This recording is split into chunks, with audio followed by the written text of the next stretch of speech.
Everyone, welcome to India बडी। आपका स्वागत है दोस्तों आपके अपने चैनल इंडिया बडी में।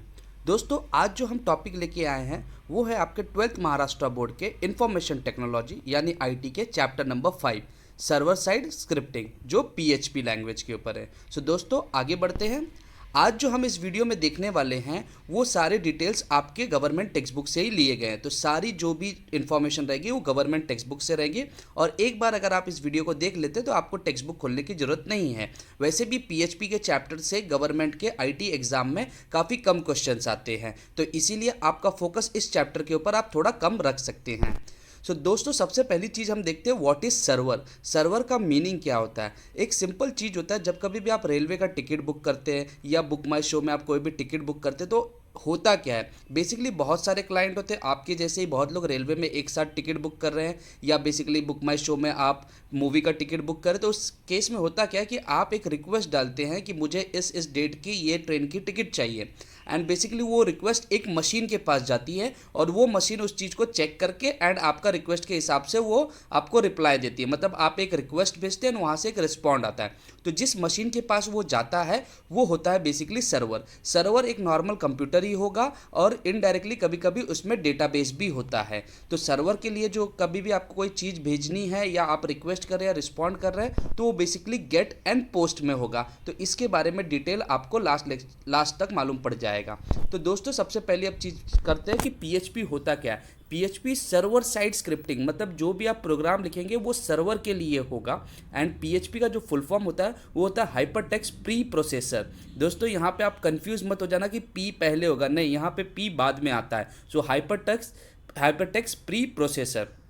दूसरी चीज़ है ये बेसिकली पीएचपी जो होता है वो सर्वर साइड प्रोग्रामिंग के लिए इस्तेमाल होता है। एंड सर्वर साइड प्रोग्रामिंग जो होते हैं उसको आप कभी भी उसका कोड जो होता है उसको आप ओपन करके नहीं देख सकते। तो server side programming are not visible to user. आप उसको ओपन करके कि क्या कोड लिखा है वो आप नहीं चेक कर सकते। इंपॉर्टेंट चीज़ एक और भी है कि पीएचपी जो होता है वो इंटरनली एचटीएमएल को इस्तेमाल करता है। एचटीएमएल जो है हाइपरटेक्स्ट मार्कअप लैंग्वेज, जिसके वीडियोस आपको इसी प्लेलिस्ट में मिल जाएंगे।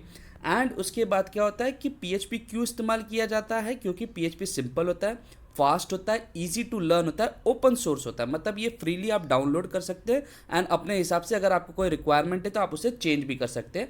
एंड प्लेटफॉर्म इंडिपेंडेंट होता है, यानी इसके लिए कोई भी ऑपरेटिंग सिस्टम नहीं लगता। ये बेसिकली किसी भी ऑपरेटिंग सिस्टम पे चल जाएगा। अगर आप लिनक्स पे चलाना चाहते हैं लिनक्स पे चलाइए, माइक्रोस पे चलाना है माइक्रोस पे चलाइए, या बेसिकली आपके जो भी प्लेटफॉर्म है विंडोज़ पे चलाना उस पर आप चलाइए, आपके iOS पे चलेगा, एंड्रॉयड पे, सब चीज़ पे चलेगा। अब क्वेश्चन यहाँ पे ये अराइज होता है कि क्या पीएचपी केस सेंसिटिव है, मतलब आप अपर केस या लोअर केस को इंटरचेंज कर सकते हैं। इसका आंसर आपको कुछ ही देर में मिल जाएगा। दोस्तों सबसे पहली चीज़ हम स्टार्ट करते हैं कि पहला पीएचपी का प्रोग्राम। आपको मैंने पहले ही बताया कि पीएचपी जो होता है वो इंटरनली एचटीएमएल इस्तेमाल करता है, तो आपको बेसिक एचटीएमएल के सिंटैक्स पता होंगे। अगर आपको नहीं पता तो आप इसके प्लेलिस्ट में जाके देख सकते हैं, आपको एचटीएमएल के भी वीडियोस मिल जाएंगे। दोस्तों इसमें आप देख सकते हैं कि पीएचपी जो होता है वो उसका ये एक फर्स्ट प्रोग्राम है एंड उसकी आउटपुट आपको जब कभी भी आपने इस प्रोग्राम को लिखा आपको बेसिकली इस फाइल को .php करके सेव करना है। जब आप .php करके सेव करेंगे एंड रन करेंगे तो आपको ये आउटपुट दिखेगा। जैसे आप देख रहे हैं माय फर्स्ट php पेज, तो एक HTML का हेडर टैग है एंड जो एक्चुअल इन्फॉर्मेशन है हेलो वर्ल्ड वो बेसिकली प्रिंट हुआ है। इको जो शब्द होता है वो पीएचपी में बेसिकली डिस्प्ले करने के लिए इस्तेमाल किया जाता है। अब क्वेश्चन ये अराइज होगा कि पीएचपी का कोड हमने लिखा कहाँ पे है। अगर आप ध्यान से देखेंगे जो पार्ट को मैंने बॉक्स किया है यहाँ पे आपको दिखता है कि जो पीएचपी का कोड है वो बेसिकली इतना ही है। तो जब कभी भी आपको पीएचपी लिखना होता है तो आपको जो कोड होगा वो बेसिकली आपका इन्हीं दो टैग के बीच में होगा, क्वेश्चन मार्क के बीच में ही होगा। आपको हमेशा याद रखना है कि पीएचपी के कोड्स इसी में होते हैं और आगे बेसिकली जब कभी भी हम कोई प्रोग्राम देखेंगे तो हम सिर्फ इसी दो टैग के बीच का कोड देखेंगे, क्योंकि उसके अलावा बाकी जो भी इंफॉर्मेशन रहेगा वो तो एचटीएमएल का ही रहेगा। ये था दोस्तों आपका फर्स्ट प्रोग्राम। अब हम बात करेंगे कि फंक्शन होता क्या है। फंक्शन बेसिकली आप एक सेट ऑफ कोड को एक नाम दे देते हैं एंड जब कभी भी आप उस नाम को कॉल करते हैं तो बेसिकली बार बार वही कोड रन होता है। मैं आपको बताऊंगा ये चीज़ है क्या। जैसे आप देख रहे हैं कि यहाँ पे आपके पास एक प्रोग्राम है जिसमें से पीएचपी का वही प्रोग्राम है जो बेसिकली क्वेश्चन मार्क पीएचपी और नीचे question mark and close tag के बीच में है। लेकिन जो बॉक्स मैंने किया ये बेसिकली फंक्शन है। मैंने एक फंक्शन बनाया जिसका नाम दे दिया माई फंक्शन, एंड मैंने उसके अंदर एक वेरिएबल बनाया ए जिसकी वैल्यू 20 होती है। वेरिएबल बेसिकली एक मेमोरी का इंटरनल आप एक स्टोरेज को नाम दे दे रहे हो और उसको में आप स्टोर करते हो। जब कभी भी मैं ए शब्द इस्तेमाल करूंगा, वेरिएबल को कॉल करूंगा, तो उसकी वैल्यू वो 20 डिस्प्ले करेगी। और फिर मैं उसमें डिस्प्ले कर रहा हूँ कि echo value of a inside the function is, basically वो ए की वैल्यू को डिस्प्ले कर रहा है। तो अगर आप देखते हैं ये जब मेरा फंक्शन खत्म हो जाता है, उसके बाद मैंने यही 2 बार नाम कॉल किया, माई फंक्शन। तो आपको समझ में आ जाए जब कभी भी फंक्शन कॉल होता है तो उसके अंदर के जितने भी स्टेटमेंट है वो एक बार एग्जीक्यूट होते हैं। तो आपने 2 बार कॉल किया तो 2 बार आपको वो स्टेटमेंट एग्जीक्यूट हो रहा है। तो आपको दिख रहा है value of A outside the function is 20, माफ करना दोस्तों यहाँ पे इनसाइड आएगा। So value of a inside the 20 function is 20, ये इस तरीके से आपको आउटपुट दिखेगा।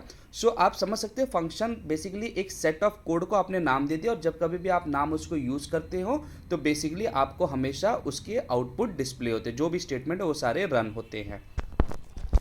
एक चीज़ और भी याद रखना है कि फंक्शन जो होता है उसमें रिटर्न टाइप भी होगा। जैसे यहाँ पे हमने कोई भी चीज़ को रिटर्न नहीं किया, हमने सिर्फ डिस्प्ले किया। कभी कभी क्या होता है, आप चाहते हो कि कोई वैल्यू रिटर्न हो, जैसे मैं चाहता हूँ कि 2 वैल्यू दिया गया है तो उसका मल्टीप्लिकेशन का जो भी रहेगा प्रोडक्ट वो बेसिकली रिटर्न होना चाहिए, कि वापस प्रोग्राम में यूज़ होना चाहिए। तो आप फंक्शन में रिटर्न टाइप भी इस्तेमाल कर सकते हैं। तो दोस्तों अब हम देखेंगे वेरिएबल क्या। हमने वेरिएबल तो अभी अभी पहले देख लिया था कि $a लिख के उसने कुछ वैल्यू डाली थी। वेरिएबल होता क्या है, वो बेसिकली आपके जो भी इंफॉर्मेशन मेमोरी में आप स्टोर करना चाहते हो उसको आप एक नाम दे सकते हैं। लेकिन आप कौन से टाइप के वेरिएबल स्टोर कर सकते हैं, मतलब क्या क्या इन्फॉर्मेशन, आप नंबर स्टोर कर सकते हो, आप एक स्ट्रिंग स्टोर कर सकते हो। स्ट्रिंग मतलब पूरा एक बेसिकली वर्ड ही या पूरा स्टेटमेंट आप स्टोर कर सकते हो। तीसरी चीज़ है कि जैसे आप फ्लोट नंबर स्टोर कर सकते हो, तो सारे इन्फॉर्मेशन आपको दिखेंगे। वेरिएबल के बेसिकली 3 टाइप होते हैं। एक होता है local, global and static. Local मतलब होता है जब कभी भी वेरिएबल फंक्शन के अंदर ही डिफाइंड हो, तो जब कभी भी वो फंक्शन खत्म हो जाएगा तो उसके बाद आप उस वेरिएबल को इस्तेमाल नहीं कर सकते। अगर आप उस वेरिएबल का नाम बाहर फंक्शन के इस्तेमाल करें तो वो आपको एरर थ्रो करेगा, ये बोल के कि ये वेरिएबल उसे पता ही नहीं। ग्लोबल मतलब जो पूरे प्रोग्राम में इस्तेमाल हो सकता है, तो वो किसी भी फंक्शन में भी इस्तेमाल होगा या कहीं पे भी आउटसाइड फंक्शन भी इस्तेमाल हो सकता है। स्टैटिक का मीनिंग होता है कि एक बार अगर आपने किसी वेरिएबल को स्टैटिक बोल दिया तो आप उसको रीडिफाइन नहीं कर सकते। मतलब अगर आपने उसको इनिशलाइज कर दिया saying as a value a is equal to 1, तो आप बार बार उसको a इज इक्वल टू 1 नहीं कर सकते। वो बार बार वही वैल्यू को इस्तेमाल करता रहेगा, वो ओवरराइट होता रहेगा लेकिन इनिशलाइज नहीं होगा। दूसरी चीज़ है दोस्तों कि PHP के डेटा टाइप्स क्या होते हैं। डेटा टाइप में आपको स्ट्रिंग मिल सकता है, इंटीजर मिल सकता है, फ्लोट मतलब डेसिमल वाले, बुलियन मतलब ट्रू एंड फॉल, एरे मतलब एक बेसिकली सेट ऑफ पूरा आप वेरिएबल्स को साथ मिलेंगे, नल वैल्यू, नल मतलब कुछ भी नहीं। दोस्तों याद रखना null is not same as zero और ब्लैंक, नल मतलब कुछ भी नहीं होता। तो ये चीज़ को आपको याद रखनी है। अब एक चीज़ है दोस्तों, हमने बात की थी केस सेंसिटिव की।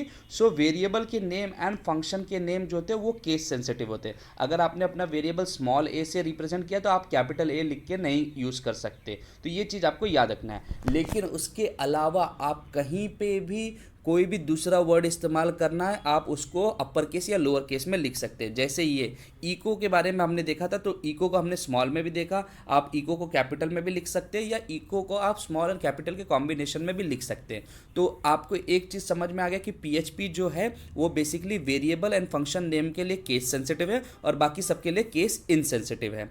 दूसरी चीज़ है दोस्तों कमेंट हम कैसे करें। कमेंट का सिंपल मीनिंग होता है कि आप पार्ट ऑफ कोड, आपने कोड तो लिखा है लेकिन आप चाहते हो कि वो कोड रन ना हो, वो कभी भी बेसिकली आउटपुट में ना आए। तो अगर आपको 1 लाइन करना है तो आप बेसिकली 2 स्लैश या आप एक सिंगल लाइन का कमेंट इस्तेमाल कर सकते हैं। अगर आपको पूरा एक सेट ऑफ स्टेटमेंट को, मतलब 2-4 स्टेटमेंट को आपको कमेंट करना है तो आप ब्लॉक कमेंट इस्तेमाल कर सकते हैं। दोनों के सिंटैक्स आपको दिखते हैं। कमेंट यूजुअली लिखा जाता है ताकि जब कभी भी कोई दोबारा आपके कोड को देखे तो उसको समझ में आए कि आप कर क्या रहे हो। ये एक नोट होता है डेवलपर के पॉइंट ऑफ व्यू से।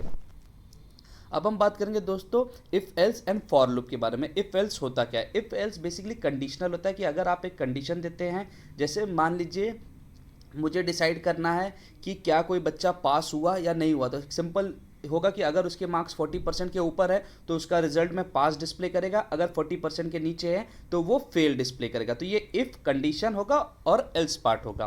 तो वही चीज़ आप देख रहे हैं, जैसे यहाँ पे मैंने PHP का एक कोड लिखा है एंड मैंने लिखा है मार्क्स उसको 80 मिले हैं। अब यहाँ पे क्वेश्चन ये अराइज आता है कि if marks is greater than 60 तो उसको आप पास विथ फर्स्ट क्लास दिखा सकते हैं, एल्स आप क्या करेंगे, यू कैन डू बेटर। तो यही चीज़ होती है कि यहाँ पे 80 दिया है तो इसका आउटपुट क्या आएगा, you passed with first class, क्योंकि वो कंडीशन सेटिस्फाई हुआ। जब कभी भी इफ़ वाला कंडीशन सेटिस्फाई होगा तो वो इफ़ का पार्ट रन करेगा, अगर नहीं हुआ तो वो एल्स का पार्ट रन करेगा।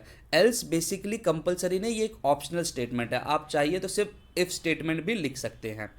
फॉर लूप क्या होता है, फॉर लूप बेसिकली अगर आपको कोई एक स्टेटमेंट को बार बार चलाना है तो आप फॉर लूप इस्तेमाल कर सकते हैं। जैसे आप देख रहे हैं यहाँ पे मैंने एक फॉर बनाया, मैंने लिखा एक वेरिएबल आई जो मैं बोल रहा हूँ कि 1 से स्टार्ट होगा एंड 5 तक जाएगा और हर बार आई की वैल्यू 1 से इंक्रीमेंट होगी। तो आप देख रहे हैं फॉर के अंदर जितने स्टेटमेंट है वो 5 टाइम्स रन होगा, क्योंकि मैंने आई को 5 टाइम्स चलने को बोला है।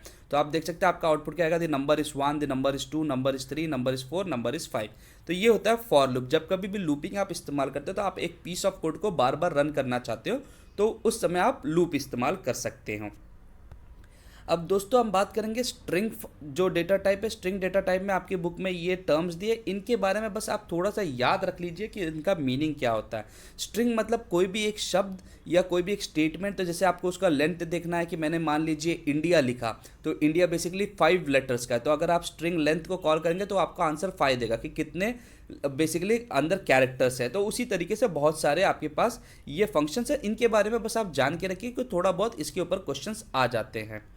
नेक्स्ट हम बात करेंगे दोस्तों एरे के बारे में। एरे का एक सिंपल मीनिंग जान के रखिए कि अगर आपको एक सेट में या बेसिकली एक ही वर्ड इस्तेमाल करके कई सारे वेरिएबल्स को स्टोर करना तो आप एरे इस्तेमाल कर सकते हैं। मैं आपको दिखाता हूँ इसका मीनिंग क्या होता है। जैसे आप देख रहे हैं मैं यहाँ पे एक बेसिकली एरे बना रहा हूँ ABC, और उसके अंदर जो वैल्यू स्टोर कर रहा हूँ ABCD, मतलब मैं 4 वेरिएबल की वैल्यू ABC के अंदर ही स्टोर कर दे रहा हूँ जो एक ही वेरिएबल है, लेकिन मैंने उसको एरे बना दिया।